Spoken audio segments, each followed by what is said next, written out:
dear. Okay, that image is a still life image, which will make sense if you watch until the end of the episode when John decides to just go on a bit of a tangent. Anyway, John gave us a valuable art history lesson.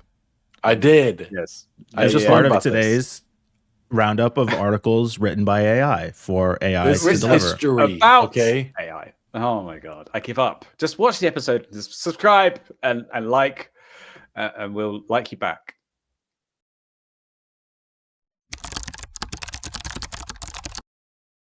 It's the AI Roundup, which is, for clarification, news about Written by AI. No. Created by.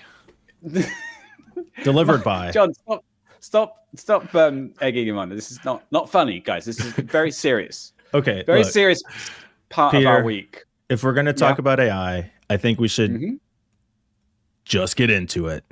Oh, okay. You know what? It's grown on me when he delivers it like that. John, you are no help this week. I'm not sure I like it. You being back. I'm sorry. Go back on holiday. All right. First story from The Verge. Google is ready to fill its AI searches with ads. Peter. I want to take this opportunity. We had somebody complain in our comments about us not getting to the content fast enough. Yeah. And so before we get to the stories, I just want to apologize to that guy. No, I not apologize. Like, whatever. No. Have you seen the show before? You know, that actually reminds me of this. It's totally unrelated to the article. Let's kick back, you guys. Yeah. Dig in. Okay. You know, what was his name? What was their name?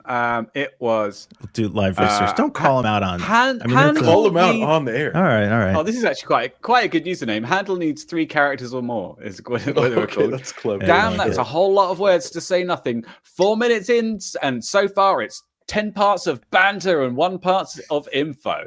Yep. Well, I'm sorry, Handle needs 3 characters or more, but this is a chat show. It's a radio talk show. I mean, if not a talk show? What are we? You cannot say we don't stay on topic. Just gonna get rid of the stories. Podcasts at least stay. It's on the topic. not so critical update. We're not It's going to talk not about AI critical. at all anymore. It's in the name. Yeah. Progress has been made on me claiming the RPGL subreddit for anybody who's listening. So exciting news. Yeah. Peter, can we get to the articles already? Oh, God, What are we talking about today? Google and AI, and it's relentless march to index the web, turn us all into summaries of ourselves, and then sell us back to ourselves via ads. Watered down, lowest common denominator content.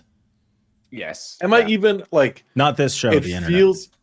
Of course. I mean, we're very show, but we're very important. I do feel like we're like, duh.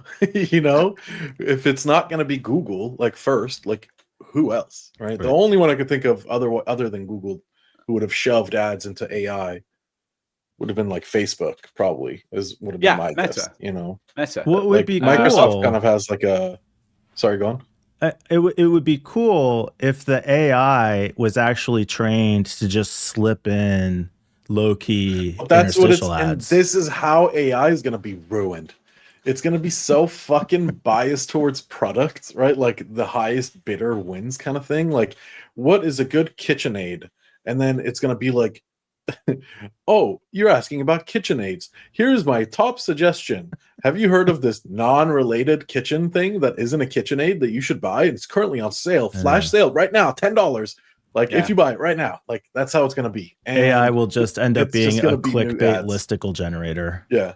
Yes. It's literally. like the thing that we referenced last week from Appenoir.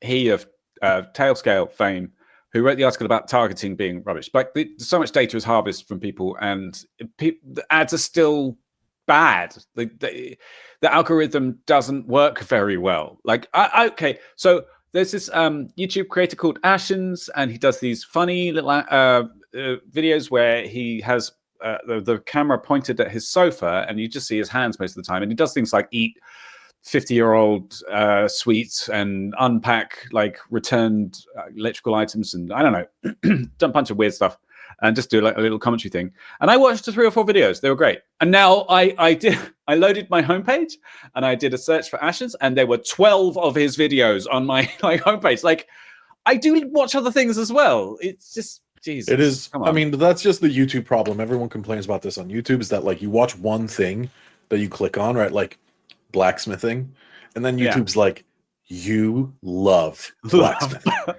it's all we know that you rubbish. They've got so much data about me. About I have been super into wood turning and epoxy tabletops lately. I have watched so many good stuff. Wood turning videos. I've seen some cool desks.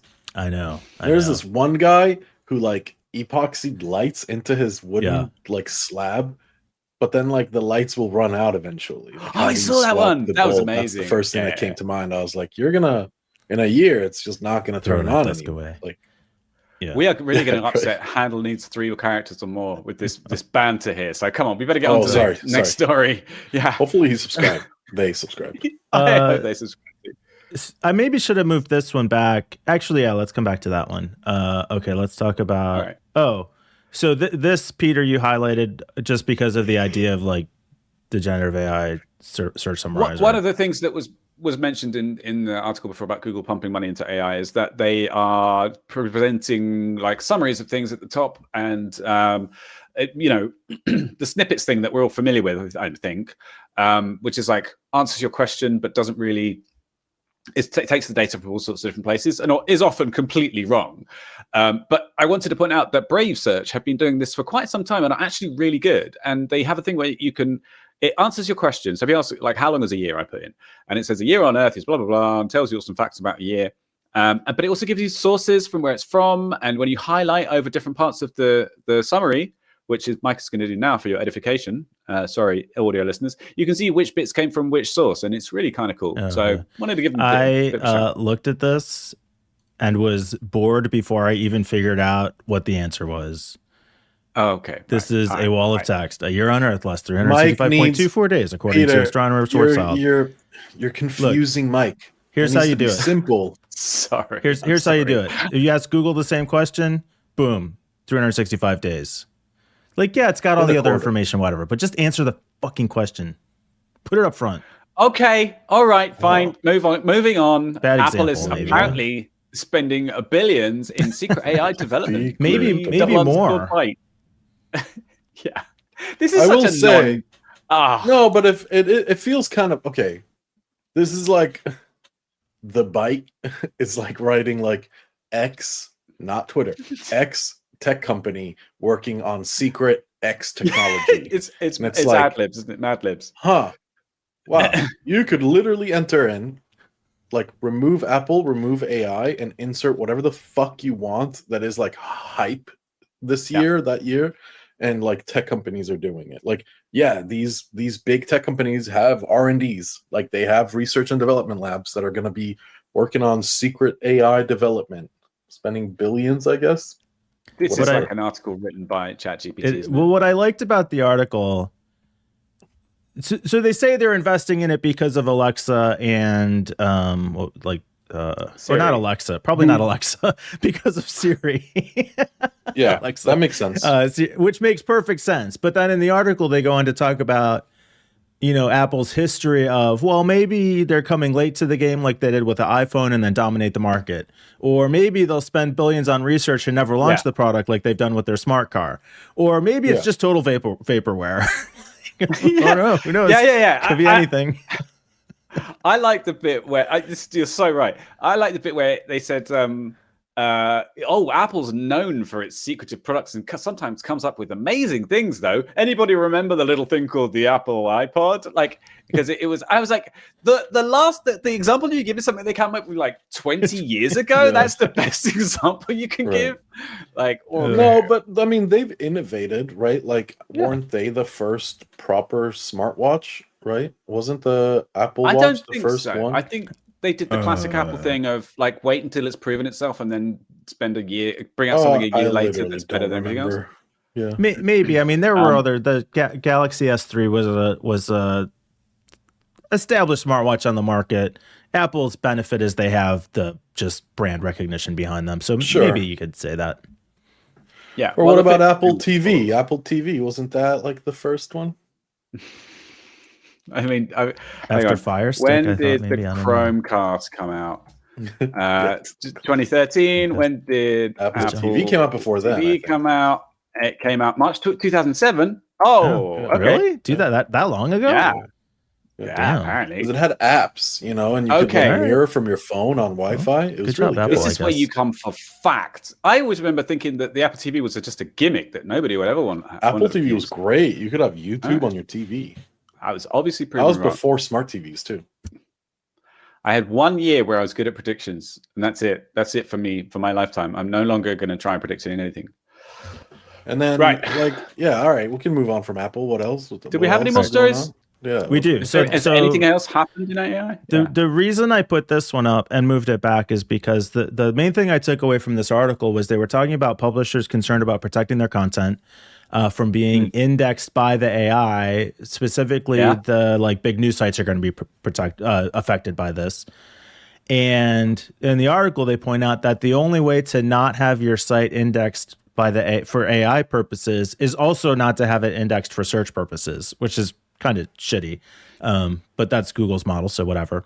But I had found this article that I thought was really interesting about a data poisoning tool that lets artists fight back against generative AI from the MIT Technology Review.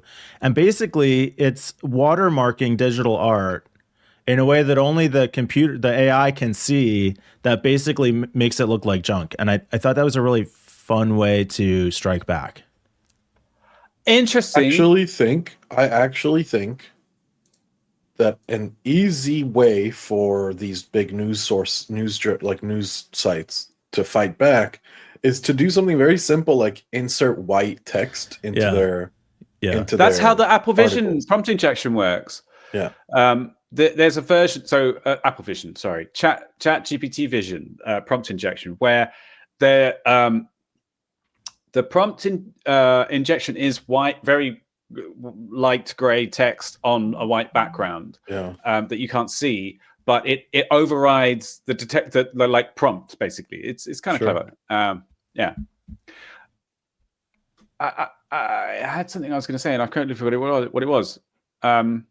Yeah, cut this bit out, I suppose. Thinking about so, I thought this was interesting because it made me think about like how computers process images, because they don't see the image, they look at the individual pixels.